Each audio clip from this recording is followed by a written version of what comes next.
Good morning বন্ধুরা, সবাইকে সুপ্রভাত। সবাইকে সাফল্যের দিশা ইউটিউব চ্যানেলে স্বাগতম। আজকের 29শে এপ্রিলে কারেন্ট অ্যাফেয়ার্স নিয়ে আলোচনা করব। তোমরা প্রথম থেকে শেষ পর্যন্ত ক্লাসটা করো এবং ক্লাসটা ভালো লাগলে অবশ্যই লাইক করে দিও এবং চ্যানেলকে সাবস্ক্রাইব করে নিও। তাহলে শুরু করা যাক আজকের ক্লাস। আজকের ক্লাসের ফার্স্ট কারেন্ট অ্যাফেয়ার্স হলো, সম্প্রতি কে সাংহাই গ্র্যান্ড প্রিক্স 2024 শিরোপা জিতেছে? উত্তর হবে ম্যাক্স ভার্স্টাপেন। এই ম্যাক্স ভার্স্টাপেন সম্প্রতি সাংহাই গ্র্যান্ড প্রিক্স 2024 শিরোপা জিতেছে। এই সম্পর্কে জেনে নেব, তিনবারের ডিফেন্ডিং চ্যাম্পিয়ন রেড বুলের Max Verstappen Shanghai Grand Prix 2024 শিরোপা জিতেছেন। এই মরশুমে 5টি রেসে এটি তার চতুর্থ জয় এবং গত মরশুমের হবে এটা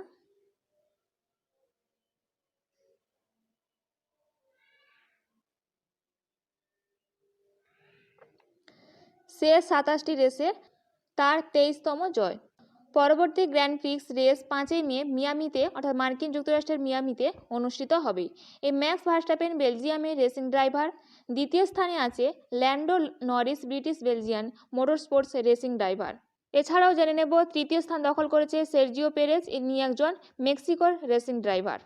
নেক্সট, 21শে এপ্রিল 2024-এ মালদ্বীপে অনুষ্ঠিত সংসদীয় নির্বাচনে কোন দল ব্যাপক জয়লাভ করেছে? উত্তর হবে পিপলস ন্যাশনাল কংগ্রেস। এই পিপলস ন্যাশনাল কংগ্রেস অর্থাৎ পিএনসি 21শে এপ্রিল 2024-এ মালদ্বীপে অনুষ্ঠিত সংসদীয় নির্বাচনে ব্যাপক জয়লাভ করেছে।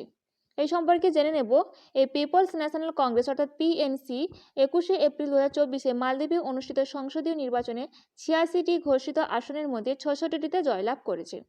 এই মালদ্বীপ আনুষ্ঠানিকভাবে মালদ্বীপ প্রজাতন্ত্র এবং ঐতিহাসিকভাবে মালদ্বীপ দ্বীপপুঞ্জ নামে পরিচিত এবং ভারত মহাসাগরের দক্ষিণ এশিয়ার একটি দেশ এবং একটি দ্বীপরাষ্ট্র। স্ট্র্যাটেজিক আকারে জেনে নেব, মালদ্বীপের রাজধানী মালে, মুদ্রা মালদ্বীপের রুপিয়া, অফিসিয়াল ভাষা দিবেহি, রাষ্ট্রপতি মোহাম্মদ মইজু। নেক্সট, আইপিএল এর ইতিহাসে প্রথম বোলার হিসেবে 200 উইকেট নেওয়া ক্রিকেটার হয়েছেন কে? উত্তর হবে যুজবেন্দ্র চাহাল। এই যুজবেন্দ্র চাহাল আইপিএল এর ইতিহাসে প্রথম বোলার হিসেবে 200 উইকেট নেওয়া ক্রিকেটার হয়েছেন। এই সম্পর্কে জেনে নেব, রাজস্থান রয়্যালসের leg spinner Yuzvendra Chahal IPL এর ইতিহাসে প্রথম বোলার হিসেবে 200 উইকেট নেওয়ার রেকর্ড গড়েছেন। তার 200তম উইকেট হিসেবে তিনি মুম্বাই ইন্ডিয়ান্সের মোহাম্মদ নবীকে আউট করেন। এই যুজবেন্দ্র চাহাল 2014 থেকে 2021-এর মধ্যে রয়্যাল চ্যালেঞ্জার ব্যাঙ্গালোর হয়ে খেলেছেন। তিনি 2022 সালে রাজস্থানের রয়্যালসে যোগদান করেন। নেক্সট, প্রধানমন্ত্রী নরেন্দ্র মোদী কোথায় ভগবান মহাবীর নির্বাণ মহোৎসবের উদ্বোধন করেছিলেন? উত্তর হবে নয়াদিল্লিতে। এই নয়াদিল্লিতে প্রধানমন্ত্রী নরেন্দ্র মোদী ভগবান মহাবীর নির্মাণ মহোৎসবের উদ্বোধন করেছিলেন। এই সম্পর্কে জেনে নেব, প্রধানমন্ত্রী নরেন্দ্র মোদী নয়াদিল্লির ভারত মণ্ডপে মহাবীর জয়ন্তীর শুভ উপলক্ষে 2550তম ভগবান মহাবীরের নির্মাণ মহোৎসবে উদ্বোধন করেছেন। এই মহাবীর ছিলেন জৈন ধর্মের 24তম তীর্থঙ্কর এবং ভগবান মহাবীরের আদি নাম ছিল বর্ধমান। তিনি বিহারে বৈশালীর কাছে কুণ্ড গ্রামে 540 খ্রিস্টপূর্বাব্দে জন্মগ্রহণ করে। এই মহাবীর অর্থাৎ বর্ধমান ছিলেন লিচ্ছবীদের একজন ক্ষত্রিয় রাজপুত্র। তিনি 30 বছর বয়সে বাড়ি ছেড়ে একটি বনে বসবাস করতে যান এবং মহাবীর ও তার অনুসারীরা যে ভাষা ব্যবহার করেছিলেন তা ছিল প্রাকৃত ভাষা। Next, Stockholm international piece research institute অনুসারে 2023-এ প্রতিরক্ষা খাতে চতুর্থ সর্বোচ্চ ব্যয়কারী দেশ কোনটি? উত্তর হবে ভারত। এই সম্পর্কে জেনে নেব, Stockholm international piece research institute অনুসারে 2023-এ $83.6 বিলিয়ন সামরিক ব্যয়ের সাথে ভারত বিশ্বের প্রতিরক্ষা খাতে চতুর্থ বৃহত্তম ব্যয়কারী দেশ হয়ে উঠেছে। এই SIPRI এর সর্বশেষ তথ্য অনুসারে মার্কিন যুক্তরাষ্ট্র, চীন এবং রাশিয়া বিশ্বের শীর্ষ 3 সামরিক ব্যয়কারী দেশ হয়ে উঠেছে। প্রতিবেদন অনুসারে ইউক্রেন 2023 সালে 8ম বৃহত্তম সামরিক ব্যয়কারী দেশ হয়ে উঠেছে। নেক্সট, পৃথিবী দিবস উদযাপনে বৈজ্ঞানিক ও শিল্প গবেষণা পরিষদ সম্প্রতি কোথায় ভারতের বৃহত্তম জলবায়ু ঘড়ি উন্মোচন করা হয়েছিল? উত্তর হবে দিল্লিতে। এই দিল্লিতে পৃথিবী দিবস উদযাপনে বৈজ্ঞানিক ও শিল্প গবেষণা পরিষদ সম্প্রতি ভারতের দিল্লিতে বৃহত্তম জলবায়ু ঘড়ি উন্মোচন করেছিল।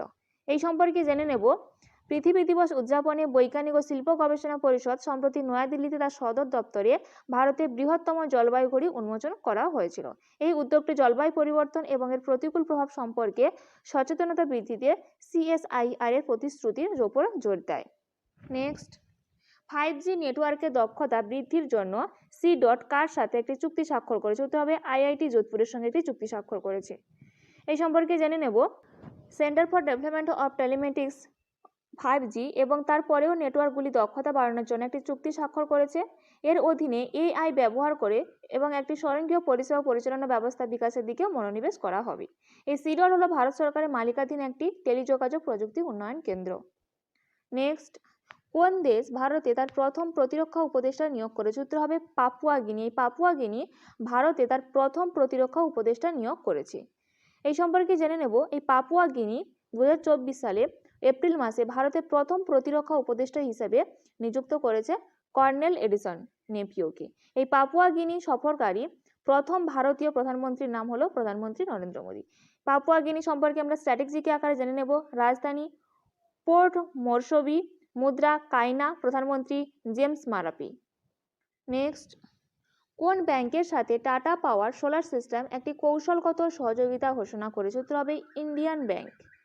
এই সম্পর্কে জেনে নেব। টাটা পাওয়ার সোলার সিস্টেম ভারতের নেতৃস্থানীয় সৌরশক্তি কোম্পানি এবং টাটা পাওয়ারের সম্পূর্ণ মালিকাধীন একটি সহযোগী প্রতিষ্ঠান। শীর্ষস্থানীয় ব্যাংক ইন্ডিয়ান ব্যাংকের সাথে একটি কৌশলগত সহযোগিতা ঘোষণা করেছে। এটির লক্ষ্য হল প্রধানমন্ত্রী সূর্যঘর বিনামূল্যে বিদ্যুৎ প্রকল্পের অধীনে অর্থায়ন সমাধান প্রদান করে আবাসিক গ্রাহকদের মধ্যে সৌরছাদ সিস্টেমে প্রচার করা। নেক্সট, ভারতীয় দুধের জন্য নন্দিনী আসন্ন T20 ক্রিকেটে বিশ্বকাপে কোন দুটি দলের স্পন্সর হয়েছেন? উত্তর হবে স্কটল্যান্ড এবং আয়ারল্যান্ড। এই সম্পর্কে জেনে নেব। ভারতীয় দুধের ব্র্যান্ড নন্দিনী আসন্ন T20 ক্রিকেট বিশ্বকাপে স্কটল্যান্ড ও আয়ারল্যান্ডের জাতীয় ক্রিকেট দলের স্পন্সর হিসেবে ঘোষণা করা হয়েছে। এই কর্ণাটক মিল্ক ফেডারেশন তার নন্দিনী ব্র্যান্ডের দুগ্ধজাত পণ্যের জন্য বিখ্যাত। এই ছিল আজকের দিনে গুরুত্বপূর্ণ কারেন্ট অ্যাফেয়ার্স। এইরকম গুরুত্বপূর্ণ কারেন্ট অ্যাফেয়ার্স পেতে অবশ্যই সাফল্যের দিশা ইউটিউব চ্যানেলটিকে সাবস্ক্রাইব করে নিও এবং বন্ধুদের মধ্যেও শেয়ার করে দিও। তাহলে আশা করি আপকামিং কম্পিটিটিভ এক্সামগুলোতে কারেন্ট অ্যাফেয়ার্স নিয়ে কোনো সমস্যা থাকবে না। আজকের ক্লাসটা এই পর্যন্ত।